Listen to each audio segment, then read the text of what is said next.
energy, green farming, green mobility, green buildings, and green equipment, and policies for efficient use of energy across various economic sectors. These green growth efforts help in reducing carbon intensity of the economy and provides for large-scale green job opportunities.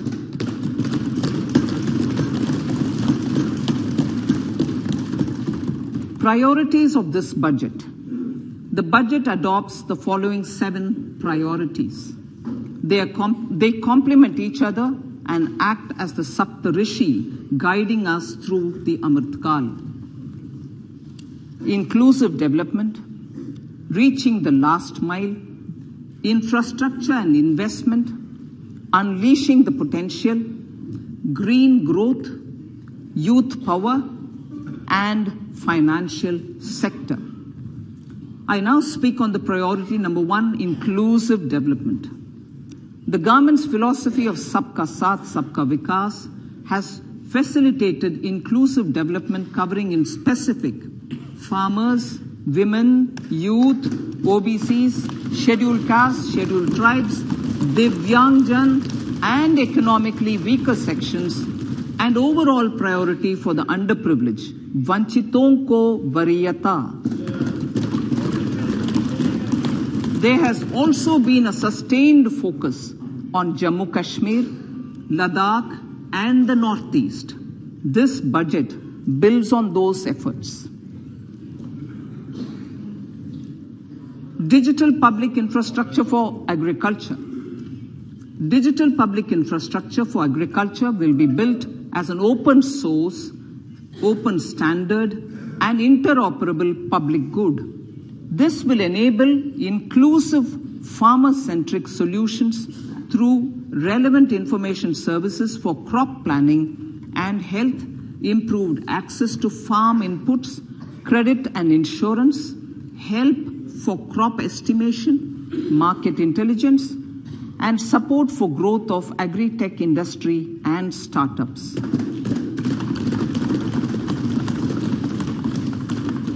An agriculture accelerator fund. An agriculture accelerator fund will be set up to encourage agri-startups by young entrepreneurs in rural areas. The fund will aim at bringing innovative and affordable solutions for challenges faced by farmers. It will also bring in modern technologies to transform agricultural practices, increase productivity and profitability. To enhance the productivity of extra long staple cotton, we will adopt a cluster-based and value chain approach through public-private partnerships. This will mean collaboration between farmers, state and industry for input supplies, extension services and market linkages. We will launch an Atmanirbhar Clean Plant program to boost availability of disease-free, quality planting material for high-value horticultural crops at an outlay of 2,200 crores. Global hub for millets, which are Sri Anna. India is the forefront. India is at the forefront of popularizing millets, whose consumption furthers nutrition, food security, and welfare of farmers, said the Honorable Prime Minister. We are the largest producer and second largest exporter of Sri Anna in the world. We grow several types of Sri Anna, such as Sri Anna Jowar, Sri Anna Ragi, Sri Anna Bajra, Sri Anna Kutu, Ramdana, Kangni, Kutni, Kutki, Kodo, China, and Sama. These have a number of health benefits and have been an integral part of our food for centuries. I acknowledge with pride the huge service done by small farmers in contributing to the health of fellow citizens by growing these Shri Anna.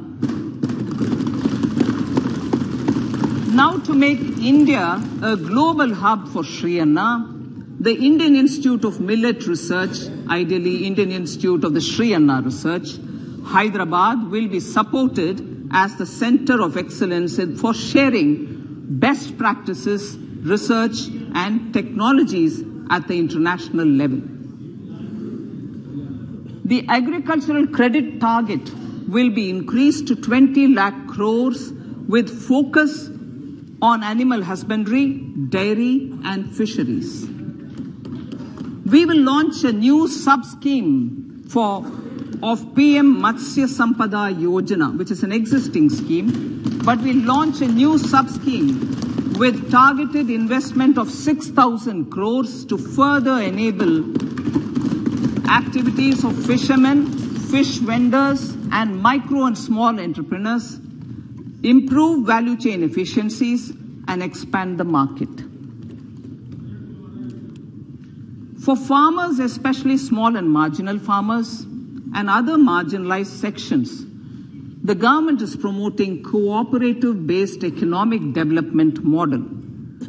A new Ministry of Cooperation was formed with a mandate to realize the vision of Sahakar Se Samriddhi. To realize this vision, the government has already initiated computerization of 63,000 primary agricultural credit societies with an investment of 2,516 crores. In consultation with all the stakeholders and the states, model bylaws for PACS were formulated, enabling them to become multi-purpose PACS. A national cooperative database is being prepared for countrywide mapping of cooperative societies. With this backdrop, we will implement a plan to set up massive decentralized storage capacity.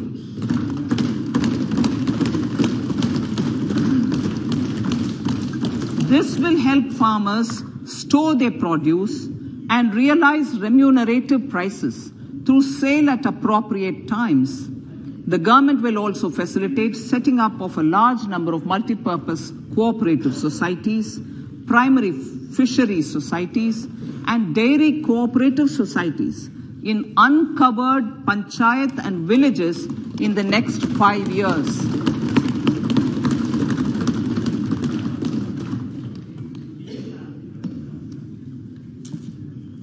Health, education and skilling. 157 new nursing colleges will be established in co-location with the existing 157 medical colleges established since 2014. A mission to eliminate sickle cell anemia by 2047 will be launched. It will entail awareness creation, universal screening of 7 crore people in the age group of 0 to 40 years in affected tribal areas and counseling through collaborative efforts of central ministries and state governments. Facilities in select ICMR labs, Indian Council for Medical Research Labs, will be made available for research by public and private medical college faculty and private sector R&D teams for encouraging collaborative research and innovation. A new program to promote research and innovation in pharmaceuticals will be taken up through centers of excellence. We shall also encourage industry to invest in research and development in specific priority areas. Dedicated multidisciplinary courses, for medical devices will be supported in existing institutions to ensure availability of skilled manpower for futuristic medical technologies, high-end manufacturing and research. Teachers' training. Teachers' training will be re-envisioned through innovative pedagogy, curriculum transaction, continuous professional development, dipstick surveys, and ICT implementation. The District Institute of Education and Training will be developed as vibrant institutes of excellence for this purpose.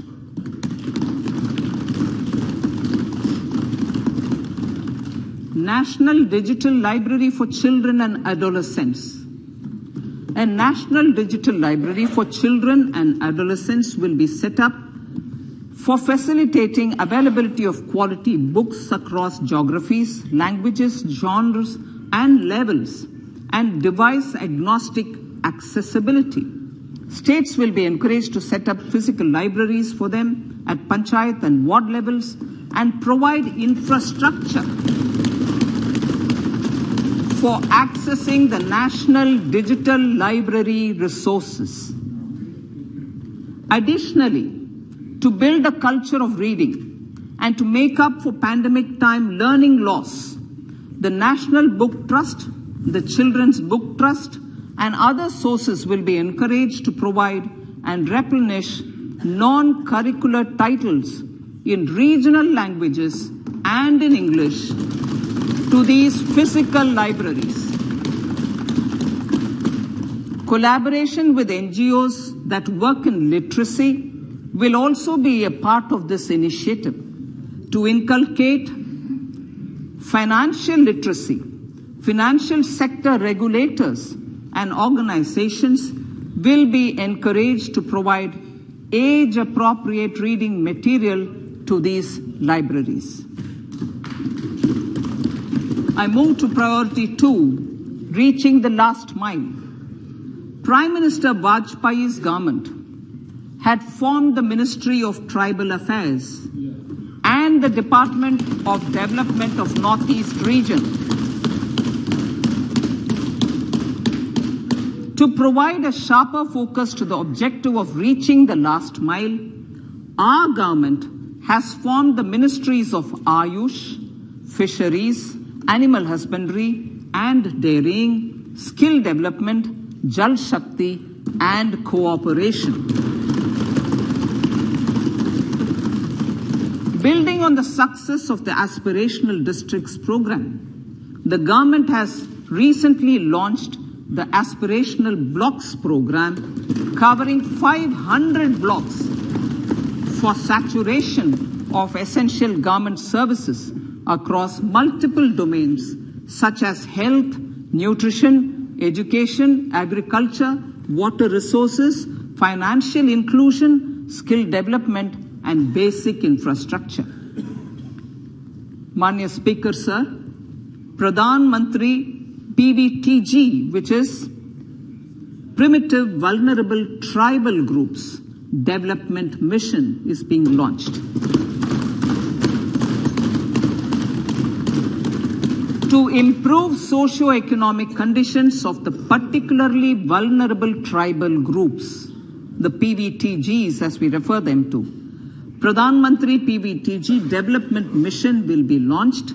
This will saturate PVTG families and habitations with basic facilities such as safe housing, clean drinking water and sanitation, improved access to education, health, nutrition, road and telecom connectivity, and sustainable livelihood opportunities.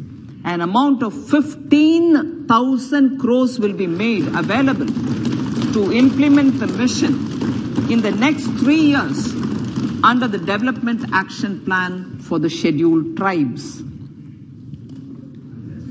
Ekalavya Model Residential Schools. In the next 3 years, Center will recruit 38,800 teachers and support staff for the 740 Ekalavya model residential schools, which is serving 3.5 lakh tribal students.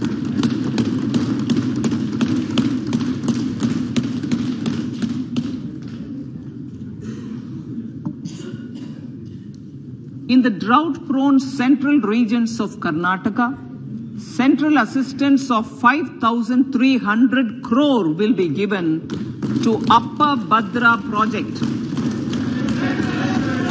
to provide sustainable micro irrigation and filling up of surface tanks for drinking water. PM Awas Yojana.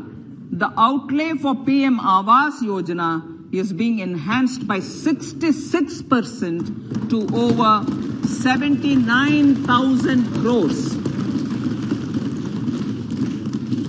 Bharat Shared Repository of Inscriptions will be set up in a digital epigraphy museum with digitization of 1 lakh ancient inscriptions in the first stage.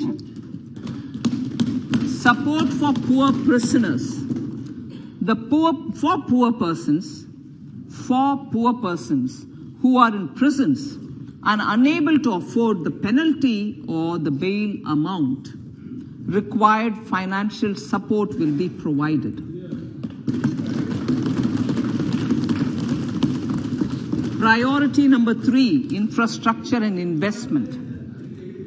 Investments in infrastructure and productive capacity have a large multiplier impact on growth and employment. After the subdued period of the pandemic, private investments are growing again. The budget takes the lead once again to ramp up the virtuous cycle of investment and job creation. Honorable Speaker, sir, the capital investment outlay is being increased steeply for the 3rd year in a row by 33% to 10 lakh crores, which would be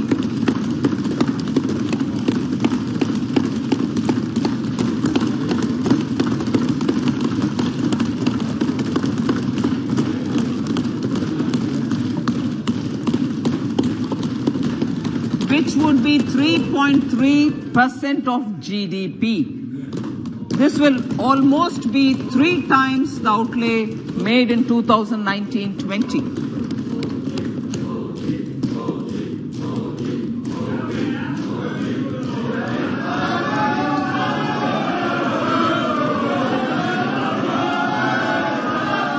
This substantial increase in recent years is central to the government's efforts to enhance growth potential and job creation, crowd in private investments, and provide a cushion against global headwinds. The direct capital investment by the centre is complemented by the provision made for creation of capital assets through grants and aids to state.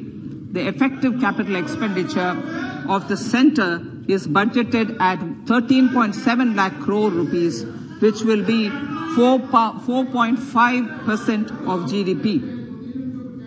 Support to state governments for capital investment. I have decided to continue the 50-year interest-free loan to state governments for 1 more year to spur investment in infrastructure and to incentivize them for complementary policy actions with a significantly enhanced outlay of 1.3 lakh crores. The newly established Infrastructure Finance Secretariat will assist all stakeholders for more private investment in infrastructure, including railways, roads, urban infrastructure and power, which are predominantly depend on public resources. The harmonized master list of infrastructure will be reviewed by an expert committee for recommending the classification and financing framework suitable for Amrit Kal. A capital outlay, I'm talking about railways now, sir, Honorable Speaker. Railways. A capital outlay of 2.40 lakh crores has been provided for the railways. This is the highest ever outlay this highest ever outlay is about 9 times the outlay made in 2013-14. 100 critical transport infrastructure projects for last and first mile connectivity for ports, coal, steel, fertilizer and food grain sectors have been identified. They will be taken up on priority with investment of 75,000 crores, including 15,000 crore from private sources. 50 additional airports, heliports, water aerodromes, and advanced landing grounds will be revived for improving regional air connectivity.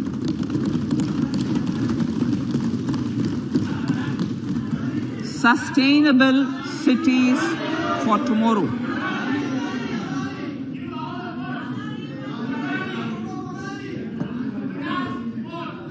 States and cities will be encouraged to undertake urban planning reforms and actions to transform our cities into sustainable cities of tomorrow.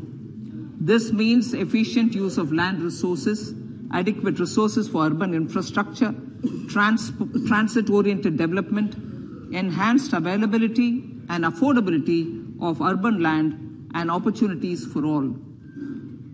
Through property tax governance reforms and ring-fencing user charges on urban infrastructure, cities will be incentivized to improve their creditworthiness for municipal bonds. Like the RIDF, an Urban Infrastructure Development Fund will be established through use of priority sector lending shortfall. This will be managed by the National Housing Bank and will be used by public agencies to create urban infrastructure in Tier 2 and Tier 3 cities. States will be encouraged to leverage resources from the grants of the 15th Finance Commission as well as existing schemes to adopt appropriate user charges while accessing the UIDF. We expect to make available 10,000 crore rupees per annum for this purpose. All cities and towns will be enabled for 100% mechanical desludging of septic tanks and sewers to transition from manhole to machine hole mode.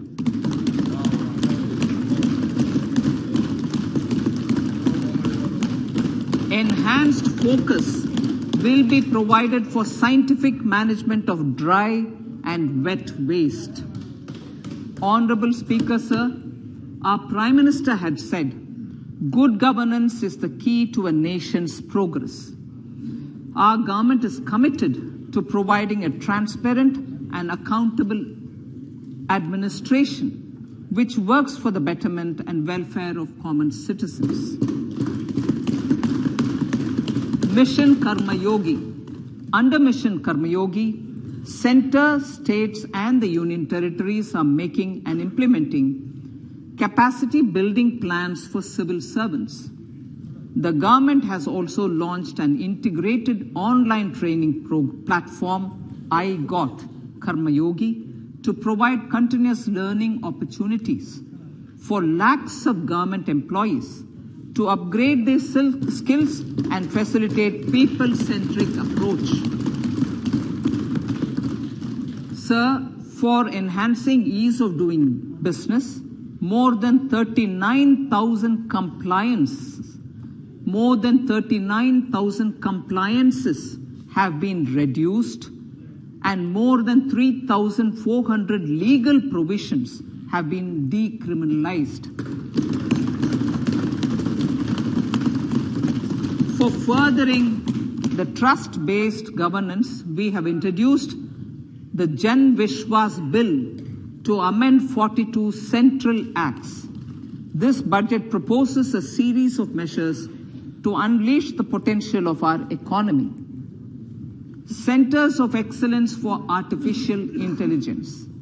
For realizing the vision of Make AI in India and Make AI Work for India, 3 centers of excellence for artificial intelligence will be set up in top educational institutions.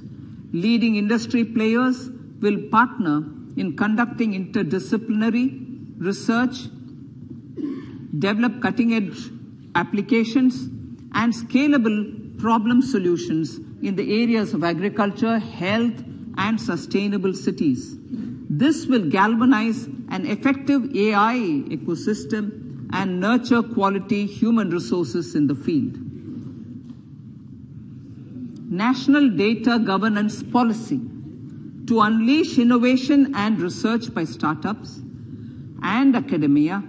A national data governance policy will be brought out. This will enable access to anonymized data. The KYC process will be simplified, adopting a risk-based instead of one-size-fits-all approach. The financial sector regulators will also be encouraged to have a KYC system fully amenable to meet the needs of digital India. One-stop solution for identity and address updating. A one-stop solution for reconciliation and updating of identity and address of individuals maintained by various government agencies, regulators, and regulated entities will be established using DigiLocker service and Aadhaar as foundational identity. Speaker, sir, common business identifier. For the business establishments required to have a permanent account number, the PAN will be used as the common identifier for all digital systems of specified government agencies. This will bring ease of doing business, and it will be facilitated through a legal mandate. For obviating the need for separate submission of same information to different government agencies, a system of unified filing process will be set up. Such filing of information or return in simplified forms on a common portal will be shared with other agencies as per the filer's choice. Vivad se Vishwas 1. Relief for MSMEs. In cases of failure by MSMEs to execute contracts during the COVID period, 95% of the forfeited amount relating to the bid or performance security will be returned to them by government and government undertakings. This will provide relief to the MSMEs. Vivad se Vishwas 2. Settling contractual disputes.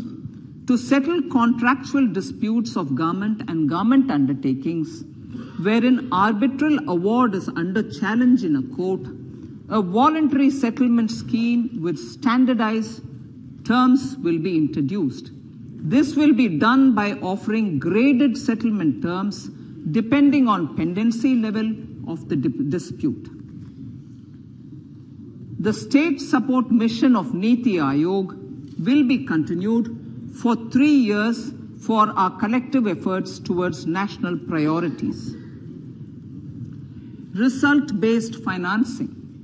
To better allocate scarce resources for competing development needs, the financing of select schemes will be changed on a pilot basis from input-based to result-based. E-courts. For efficient administration of justice, Phase 3 of the e-courts project will be launched with an outlay of 7,000 crores.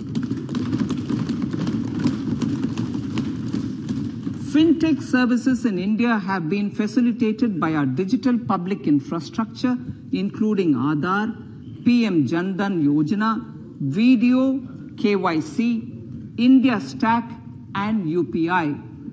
To enable more fintech innovative services, the scope of documents available in DigiLocker for individuals will be expanded.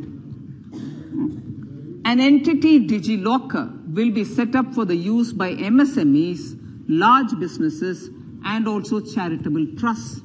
This will be towards storing and sharing documents online securely whenever needed with various authorities, regulators, banks, and other business entities. 5G services. 100 labs for developing applications using 5G services will be set up in engineering institutions.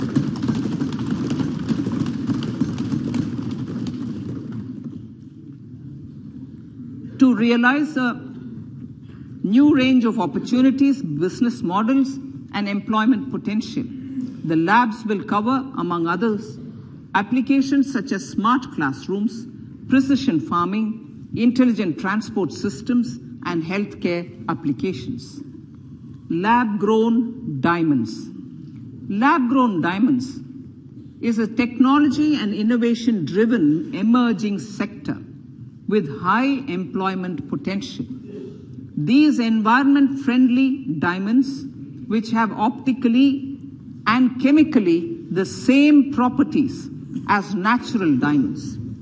To encourage indigenous production of LGD, lab-grown diamond seeds and machines, and to reduce import dependency, a research and development grant will be provided to one of the IITs for 5 years.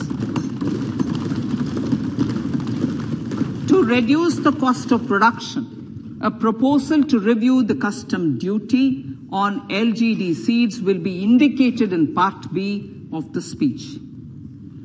I come to the fifth priority, Honourable Speaker, sir, green growth. Honourable Prime Minister has given a vision for life or lifestyle for environment to spur a movement of environmentally conscious lifestyle. India is moving forward firmly for the Panchamrit, the net zero carbon emission by 2070 to usher in green industrial and economic transition. This budget builds on our focus on green growth. The recently launched National Green Hydrogen Mission, with an outlay of 19,700 crores, will facilitate transition of the economy to low carbon intensity, reduce dependence on fossil fuel imports, and make the country assume technology and market leadership in this sunrise sector. Our target is to reach an annual production of 5 MMT by 2030. Energy transition. This budget provides for 35,000 crores for priority capital investment towards energy transition and net zero objectives and energy security by Ministry of Petroleum and Natural Gas. To steer the economy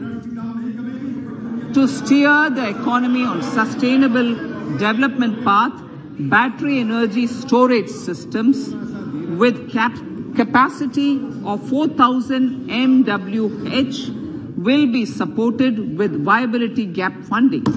A detailed framework for pumped storage projects will also be formulated. Renewable energy evacuation. The interstate transmission system for evacuation and grid integration of 13 gigawatt renewable energy from Ladakh will be constructed with investment of 20,700 crore, including central support of 8,300 crores. Green Credit Program. For encouraging behavioral change, a green credit program will be notified under the Environment Protection Act.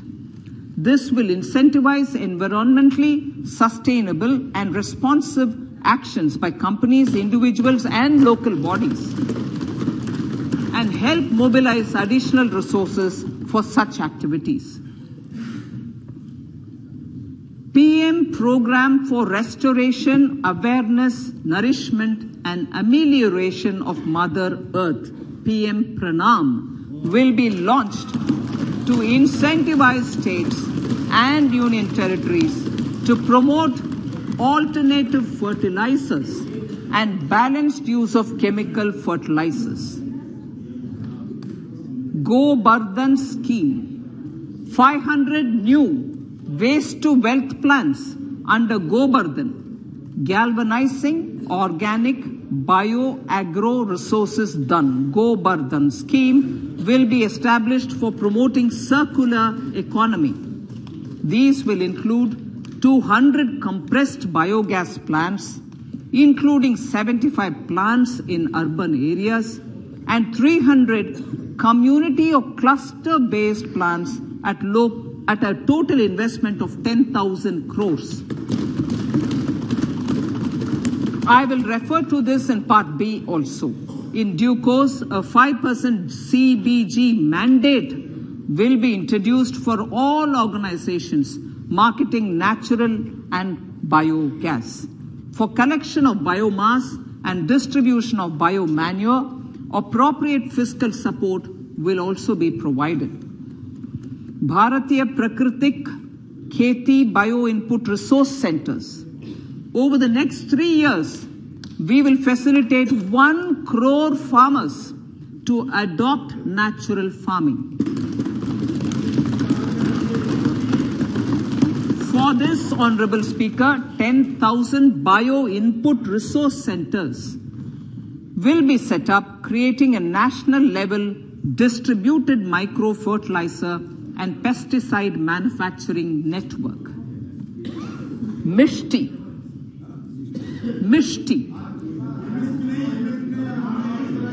Building on India's success in afforestation, mangrove initiative for shoreline habitats and tangible incomes, Mishti, will be taken up for mangrove plantation along the coastline and on salt pan lands wherever feasible through convergence between Manrega, Campa, Fund and other sources. Amrit Dharohar. Wetlands are vital ecosystems which sustain biological diversity. In his latest Mann Ki Baat, the Prime Minister said, now, I quote, now the total number of Ramsar sites in our country has increased to 75, whereas before 2014, there were only 26, unquote. Local communities have always been at the forefront of conservation efforts. The government will promote their unique conservation values through Amrit Dharohar, a scheme that will be implemented over the next 3 years to encourage optimal use of wetlands and enhance biodiversity, carbon stock, ecotourism opportunities, and income generation for local communities. Coastal shipping. Coastal shipping will be promoted as the energy efficient and lower cost mode of transport, both for passengers and freight, through PPP mode with viability gap funding. Vehicle replacement. Vehicle replacement is an important continuing policy, replacing the old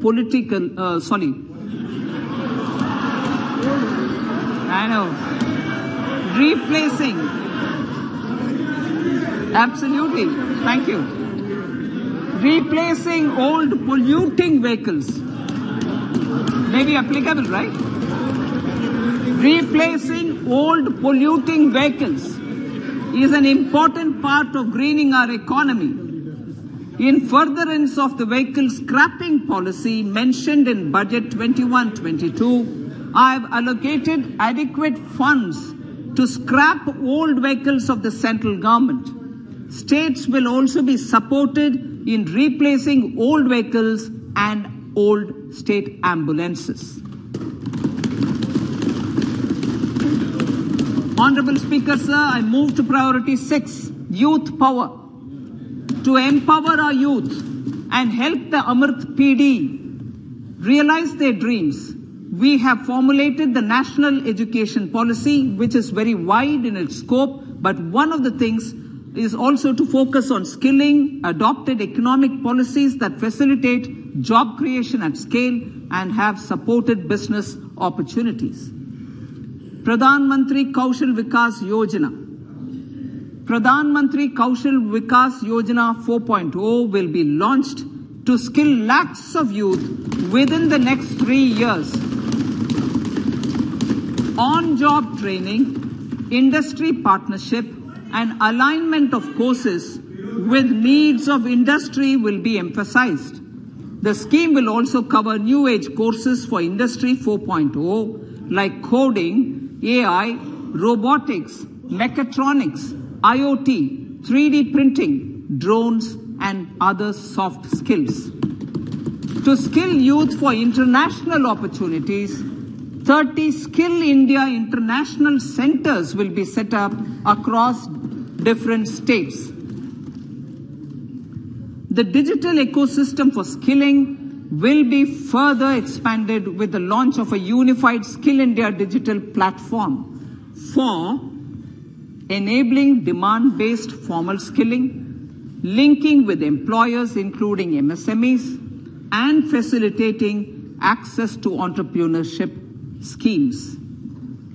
To provide stipend support to 47 lakh youths in 3 years, direct benefit transfer under a pan-India national apprenticeship promotion scheme will be rolled out.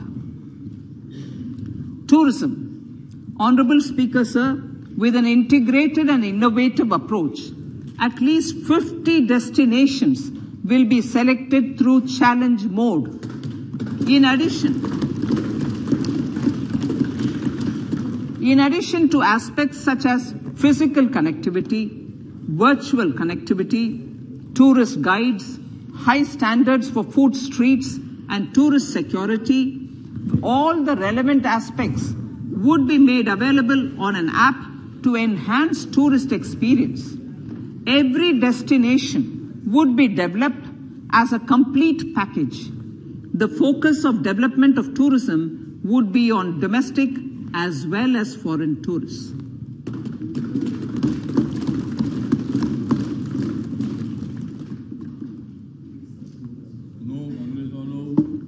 Sector-specific skilling and entrepreneurship development will be dovetailed to achieve the objectives of Dekho Apna Desh initiative. This was launched as an appeal by the Honorable Prime Minister to the middle class to prefer domestic tourism over international tourism. The integrated development of theme-based tourist circuits, the Swadesh Darshan scheme, was also launched. Under the Vibrant Villages program, tourism infrastructure and amenities will be facilitated in border villages. Unity Mall. States will be encouraged to set up a Unity Mall in their state capital or most prominent tourism center or the financial capital for promotion and sale of their one district, one product and GI products and other handicraft products, and for providing space for such products of all other states as well. Sir, priority number 7, financial sector. Our reforms in the financial sector and innovative use of technology have led to financial inclusion at scale, better and faster service delivery, ease of access to credit, and participation in financial markets. This budget proposes to further these measures. Credit guarantee for MSMEs. Last year, I proposed revamping of the credit guarantee scheme for the MSMEs. I am happy to announce that the revamped scheme will take effect from 1st April 2023 through infusion of 9,000 crores in the corpus. This will enable additional collateral-free guaranteed credit of 2 lakh crores of rupees. Further, the cost of credit will be reduced by about 1%. A National Financial Information Registry will be set up to serve as the central repository of financial and ancillary information. This will facilitate efficient flow of credit, promote financial inclusion, and foster financial stability. A new legislative framework will govern this credit public infrastructure and will be designed in consultation with the RBI. To meet the needs of Amrit Kal and to facilitate optimum regulation in the financial sector, public consultation, as necessary and feasible, will be brought to the process of regulation making and issuing subsidiary directions. To simplify, to ease, and to reduce cost of compliance, financial sector regulators will be requested to carry out a comprehensive review of existing regulations. For this, they will consider suggestions from public and regulated entities.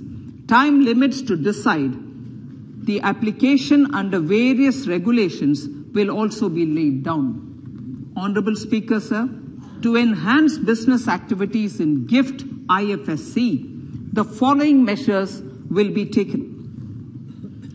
Delegating powers under the SEZ Act to the IFSCA to avoid dual regulation. Setting up a single window IT system for registration and approval of IFSCA, SEZ authorities, GSTN, RBI, SEBI, and IRDAI. Permitting acquisition financing by IFSC banking units of foreign banks. Establishing a subsidiary of Exim Bank for trade refinancing. Amending IFSCA Act for statutory provisions for arbitration, ancillary services, and avoiding dual regulation under the SEZ Act, and recognizing offshore derivative instruments as valid contracts. Honorable Speaker, sir, data embassy. For countries looking for digital continuity solutions, we will facilitate setting up of their data embassies in GIFT IFSC.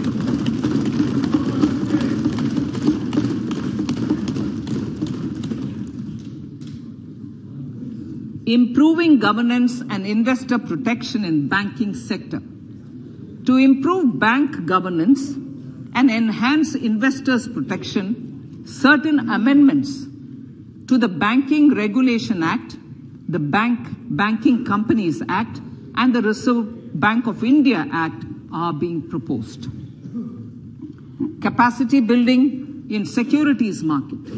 Honorable Speaker, sir, to build capacity of functionaries and professionals in the securities market, SEBI will be empowered to develop, regulate, maintain, and enforce norms and standards for education in the National Institute of Securities Markets and to recognize award of degrees, diplomas, and certificates. A central processing center will be set up for faster response to companies through centralized handling of various forms filed with field officers under the Companies Act. Reclaiming of shares and dividends. For investors to reclaim unclaimed shares and unpaid dividends from the Investor Education and Protection Fund Authority with ease, from the Investor Education and Protection Fund Authority with ease, an integrated IT portal will be established. Digital payments continue to find wide acceptance. In 2022, they show an increase of 76% in transaction and 91% in value. Fiscal support for this digital public infrastructure will continue in 2023-2024. आजादी का अमृत महोत्सव, महिला सम्मान बचत पत्र. For commemorating Azadi Ka Amrit Mahotsav, a one-time new small savings scheme, Mahila Samman Savings Patra or Savings Certificate, Mahila Samman Savings Certificate will be made available for a 2-year period up to March 2025. This will offer deposit facility up to 2 lakh in the name of a woman or girls for a tenure of 2 years at fixed interest rate of 7.5% with partial withdrawal option. Senior citizens. The maximum deposit limit for senior citizens savings scheme will be enhanced from 15 lakh to 30 lakhs of rupees. The maximum deposit limit for monthly income account scheme will be enhanced from 4.5 lakh to 9 lakh for single account and from 9 lakh to 15 lakh for joint account. Honorable Speaker, sir, fiscal management. 50 years interest-free loan to states. The entire 50-year loan to states has to be spent on capital expenditure within 2023-24. Most of this will be at the discretion of the states, but a part will be conditional on states increasing their actual capital expenditure. Parts of the outlay will also be linked to or allocated for the following purposes: scrapping old government vehicles, urban planning reforms and actions, financing reforms in urban local bodies to make them credit-worthy for municipal bonds, housing for police personnel above or as part of the police station, constructing unity malls, children and adolescent libraries and digital infrastructure, and state share of capital expenditure of central schemes. Honorable Speaker, sir, fiscal deficit of states. States will be allowed a fiscal deficit of 3.5% of GSDP, of which 0.5% will be tied to power sector reforms. Revised estimates 2022 to 2023. The revised estimate, Honorable Speaker, sir, of the total receipts other than borrowing is 24.3 lakh crores, of which the net tax receipts are 20.9 lakh crores. The revised estimate of the total expenditure is 41.9 lakh crores of rupees, of which the capital expenditure is about 7.3 lakh crores. The revised estimate of the fiscal deficit is 6.4% of GDP, adhering to the budget estimate. So budget estimates of 2023-24. Coming to 2023-24, the total receipts other than borrowings and the total expenditure are estimated at 27.2 lakh crores and 45 lakh crores respectively. The net tax receipts are estimated at 23.3 lakh crores. The fiscal deficit is estimated to be 5.9% of the GDP. In my budget speech for 21-22, I had announced that we plan to continue the path of fiscal consolidation, reaching a fiscal deficit of below 4.5% by 2025-26 with a fairly steady decline over the period. We have adhered to this path, and I reiterate my intention to bring the fiscal deficit below 4.5% of GDP by 2025-26. To finance the fiscal deficit in 2023-24, the net market borrowings from dated securities are estimated at 11.8 lakh crores. The balance financing is expected to come from small savings and other sources. The gross market borrowings are estimated at 15.43 lakh crores of rupees. Honorable Speaker, sir, I now move to Part B.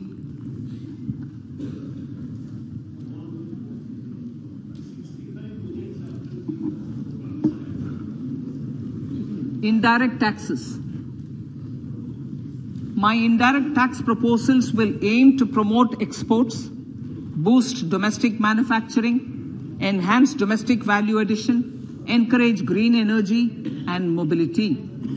A simplified tax structure with fewer tax rates helps in reducing compliance burden and improving tax administration. I propose to reduce the number of basic customs duty rates on goods other than textiles and agriculture from 21 to 13. As a result, there are minor changes in the basic custom duties, cesses and surcharges on some items including toys, bicycle, automobiles and naphtha.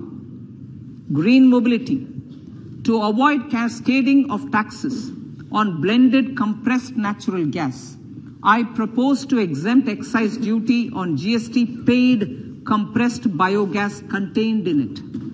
To further provide impetus to green mobility, customs duty exemptions is being extended to import of capital goods and machinery required for manufacture of lithium-ion cells for batteries used in electrical vehicles as well. Electronics.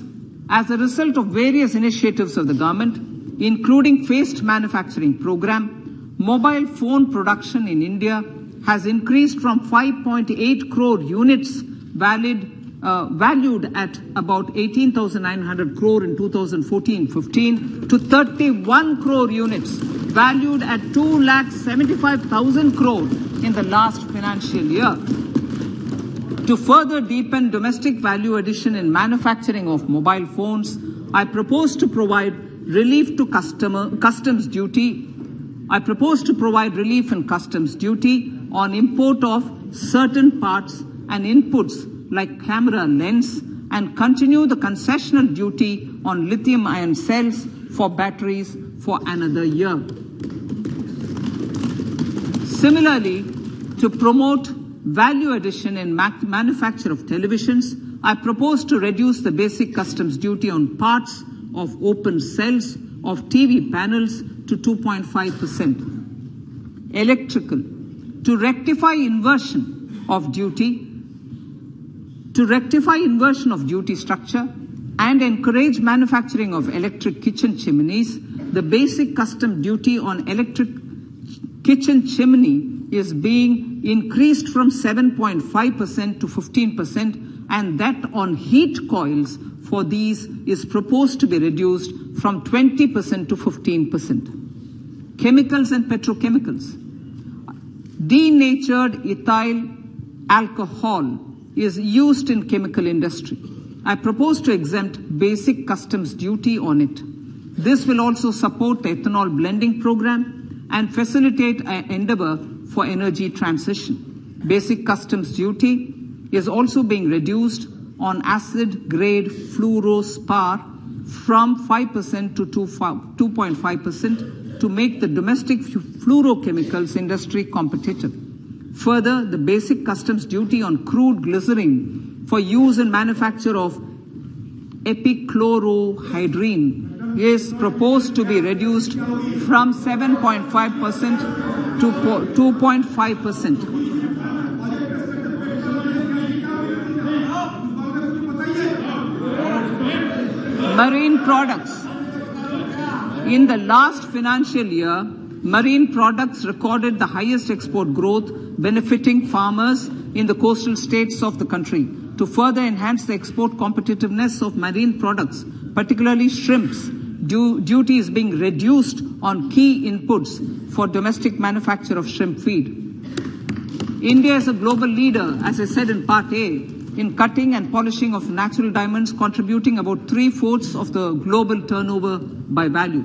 With the depletion of deposits of natural diamonds, the industry is moving towards lab-grown diamonds, and it holds huge promise. To seize this opportunity, I propose to reduce the basic customs duty on seeds used in their manufacture. Custom duties on dore or doré and bars of gold and platinum were increased earlier this fiscal. I propose to increase the duties on articles made therefrom to enhance the duty differential. I also propose to increase the import duty on silver doors, bars and articles to align them with that on gold and platinum. To facilitate availability of raw materials for the steel sector, exemptions from basic custom duty on raw materials for manufacture of CRGO steel, ferrous scrap and nickel cathode is being continued. Similarly, the concessional BCD of 2.5% on copper scrap is also being continued to ensure the availability of raw materials for secondary copper producers who are mainly in the MSME sectors. Compounded rubber. The basic custom duty rate on compounded rubber is being increased from 10% to 25% or 30 kg, whichever is lower, at par with that of natural rubber other than latex, to curb circumvention of duty. Cigarettes. National calamity contingent duty on specified cigarettes was last revised 3 years ago. This is proposed to be revised upwards by about 16%. Direct taxes. I now come to my direct tax proposals. Honorable Speaker, these proposals aim to maintain continuity and stability of taxation, further simplify and rationalize various provisions to reduce the compliance burden, promote the entrepreneurial spirit, and provide tax relief to citizens. It has been constant endeavor of the Income Tax Department to improve taxpayer services by making compliance easy and smooth. Our taxpayers portal received a maximum of 72 lakh returns in a day, processed more than 6.5 crore returns this year. Average processing period reduced from 93 days in financial year 13-14 to 16 days only now. And 45% of the returns were processed within 24 hours. We intend to further improve this, roll out the next generation common IT return form for taxpayer convenience, and also plan to strengthen the grievance redressal mechanism. MSMEs and professionals. MSMEs are growth engines of our economy. Micro enterprises with turnover up to 2 crore of rupees and certain professionals with turnover of up to 50 lakh rupees can avail the benefit of presumptive taxation. I propose to provide enhanced limits of 3 crore and 75 lakh respectively to the taxpayers whose cash receipts are no more than 5%. Whose cash receipts are no more than 5%. Moreover, to support MSMEs in timely receipt of payments, I propose to allow deduction for expenditure incurred on payments made to them only when payment is actually made. Cooperation. Cooperation is a value to be cherished. In realizing our Prime Minister's goal for Sehkar Se Samriddhi and his resolve to connect the spirit of cooperation with the spirit of Amrit Kal, in addition to the measures proposed in Part A, I have a slew of proposals for the cooperation sector. First, new cooperatives that commence manufacturing activities till 2024, 31st March, shall get the benefit of a lower tax rate of 15%, as is presently available to new manufacturing companies. Secondly, I propose to provide an opportunity to sugar cooperatives to claim payments made to sugarcane farmers for the period prior to the assessment year 2016-17 as expenditure. This is expected to provide them a relief of almost 10,000 crores. Thirdly, I'm providing a higher limit of 2 lakh per member for cash deposits to loans in cash by primary agricultural cooperative societies and primary cooperative agriculture and rural development banks. I repeat that. Thirdly, I'm providing a higher limit of 2 lakh per member for cash deposits to and loans in cash by primary agricultural cooperative societies and primary cooperative agricultural and rural development banks.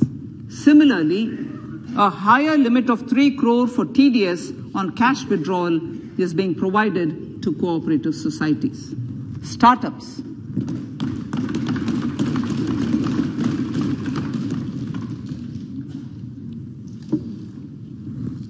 Entrepreneurship is vital for a country's economic development. We have taken a number of measures for startups and they have borne results. India is now the 3rd largest ecosystem for startups globally and ranks 2nd in innovation quality among middle-income countries. I propose to extend the date of incorporation for income tax benefits to startups from 31/3/2023 to 31/3/2024. I further propose to provide the benefit of carry forward of losses on change of shareholding of startups from 7 years of incorporation to 10 years.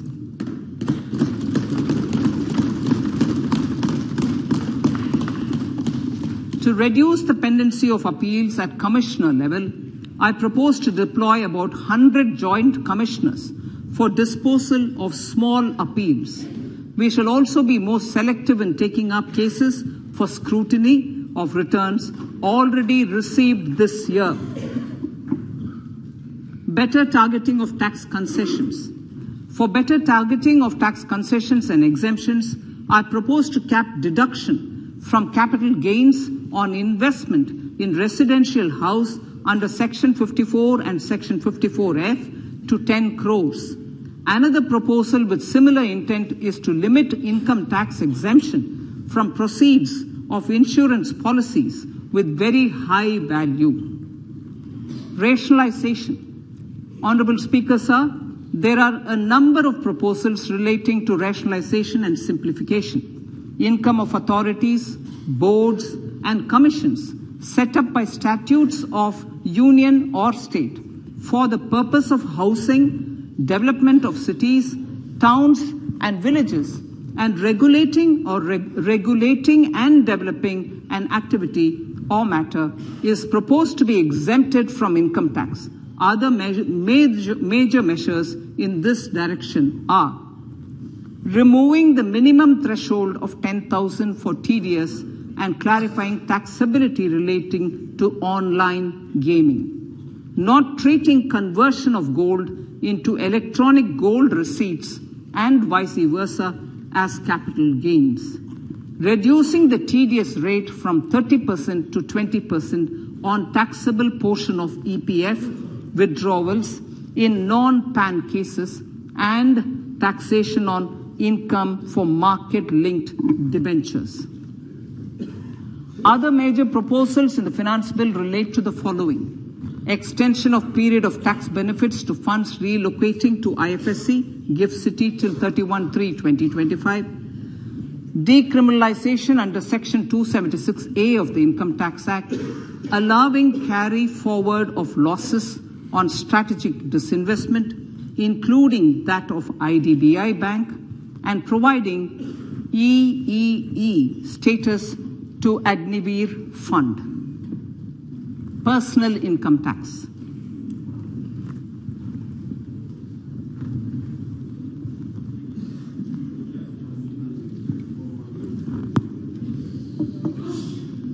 Now I come to what everyone is waiting for. Personal income tax. I have 5 major announcements to make in this regard. These primarily benefit our hard-working middle class. The first one concerns rebate. Currently, those with income up to 5 lakh do not pay any income tax in both old and new regimes. I propose to increase the rebate limit to 7 lakhs in the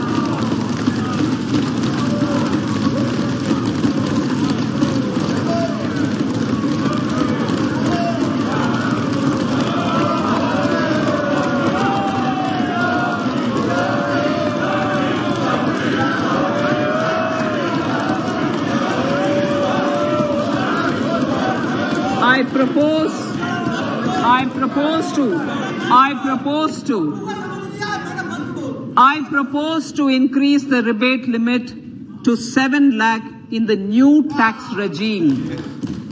Thus, persons in the new tax regime with income up to 7 lakhs will not have to pay any tax at all. The second proposal relates to middle-class individuals.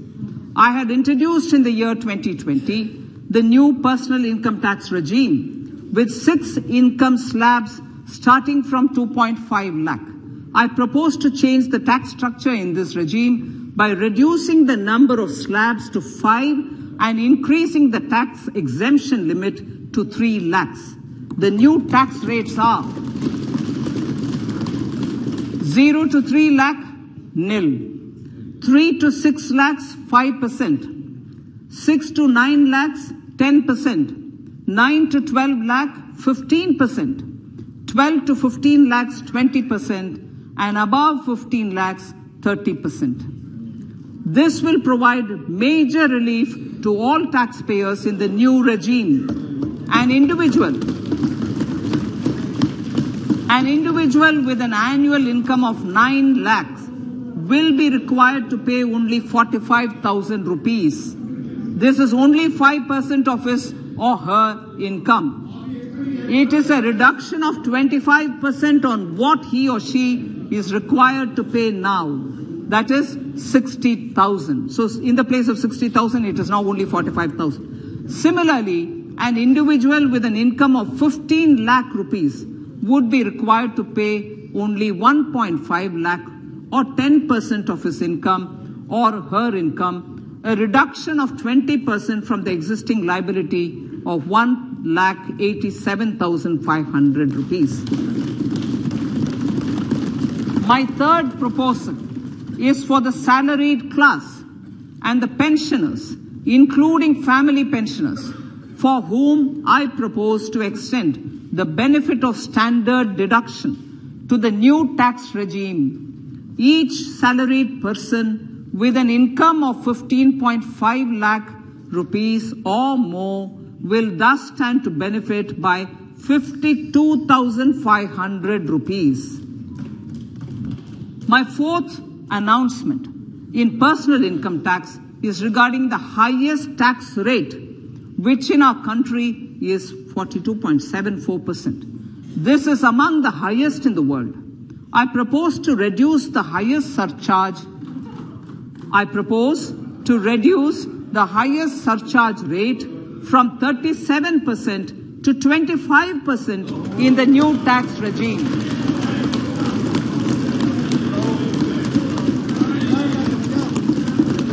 This would result in reduction of the maximum rate. This would result in the reduction of the maximum tax rate to 39%.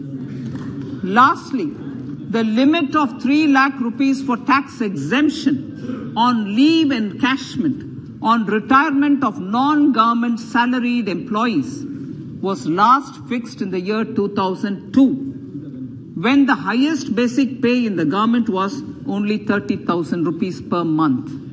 In line with the increase in the government salaries, I am proposing to increase this limit to 25 lakh rupees.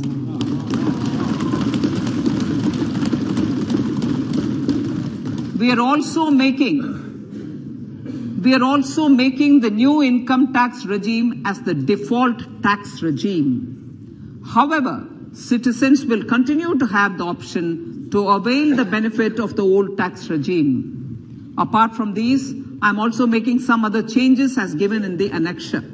As a result of these proposals, revenue of about 38,000 crore to 37,000 crore in direct taxes and rupees 1,000 crore in indirect taxes will be foregone, while revenue of about 3,000 crore will be additionally mobilized. Thus, the total revenue foregone is about 35,000 crores annually. Honorable Speaker, sir, with these words, I commend the budget to this august House.